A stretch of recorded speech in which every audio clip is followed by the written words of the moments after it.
عسلامة حبيبتي، شنو أحوالكم؟ إن شاء الله تكونوا في خير ونعمة. أحلى عومة أنا بالنسبة لي أنا ديما الصباح، ما فما حد في البحر، ونعوم على راحتي وما يقلقني حتى حد. حصيلو وشوفوا البحر محلاه، يعشق حصيلو. لا محالة هنا الدنيا باردة، لكن نحب نمشي نعوم حتى ولو كان الدنيا باردة، مفيد أو السوء نعوموا فيه. حسيلو جبت لكم اليوم طاجين الفستق. طاجين الفستق رغم انه ما فيش حتى كعبة فستق. شوفوا الطريقة. اول حاجة هي اللي بديت بها، حطيت الجلبانة اللي عندي، حطيت هذه النوع دي طرية وبريسك طيبة. حطيتها في الطنجرة متاعي، وحطيت معاها فص ثوم، وحطيت معاها اشطر رس بصل حشيكم، وحطيت الماء، غطيتها بالماء بالكدا وخليتها تطبخ على راحتها. وبالطبيعة ما تنسوش معناها شوية فلفل أكحل، شوية ملح، ويقعدوا يغليوا مع بعضهم حتى لين معناها تطيب لي معناها جلبانة بريسك كما قلت لكم، هي طيبة بريسك طيبة. وجيت لهنا حطيت شطر بصلة ومعها 250 جرام سكالوب تاع الدجاج. حطيت معاها شوية كركم وشوية فلفل أكحل وشوية ملح حشيكم. طريقة على المحلاها، طريقة عجبتني وجاتني جاتني معناها حاجة بنينة. نتمنى انكم تجربوها، خاصة معناها كي توليت عندكم الجلبانة بزيت. هوني هاك كما تشوفوا انا رحيت الجلبانة اللي عندي، ومعها راني نسيت ما قلت لكمش، حطيت معاها كعبة بطاطا. هذه رحيت الجلبانة متاعي، شوفوها كيفاش طرحات. الطاجين هذايا الطبق هذايا حبيت نحط فيه من بعد اللي بطلت.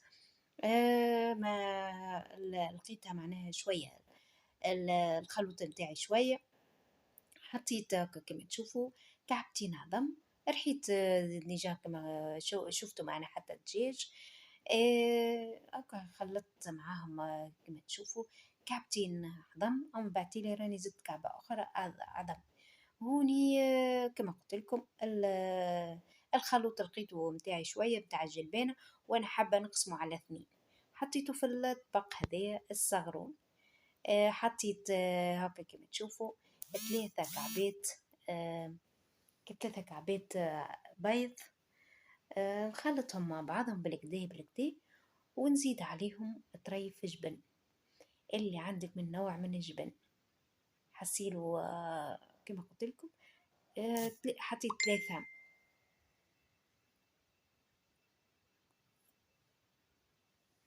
حطيت ثلاثة عظم في الجلبانة، وثلاثة كعبات عظم في الدجاج. وحطيت كما شفتوا حطيت الجبن، خلطهم هذوك مع بعضهم الكل.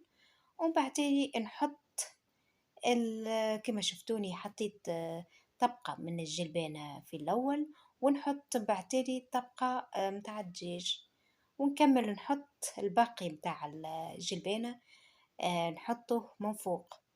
و معناها وحطيت كما تو تشوفوني حطيته في الفور على 180 درجة بريسك نص ساعة. جاني طيارة، وشوفوا كيفاش آه، النتيجة في الآخر. صدقوني البنة اللي فيه ما نحكي لكمش، خاصة فما ناس صغار ما يحبوش الجبانة، ما يحبوش حاجة خضراء. حسيلو جاني يهبل محلاه، وبنة فيه مش عادية، ما نحكي لكمش على البنة. جربوه وتفكروني، وإن شاء الله تعجبكم الطريقة بالطبيعة. وما تنسونيش في جميعكم وتشجيعاتكم. نحبكم برشا برشا برشا. وهذه هو في الآخر كيفاش نقص فيه في الجنب هاكا كما شفتوا، راهي هذيك منحوحة منها هلا غالب. فما عندي شكون يحب يذوق قبل كل شيء. حسيلو ما نحكي لكمش حاجة معناها من وراء العقل. إن شاء الله تعجبكم الطريقة وتجربوها، ونخليكم في أمان الله. باي باي، مع السلامة، باي.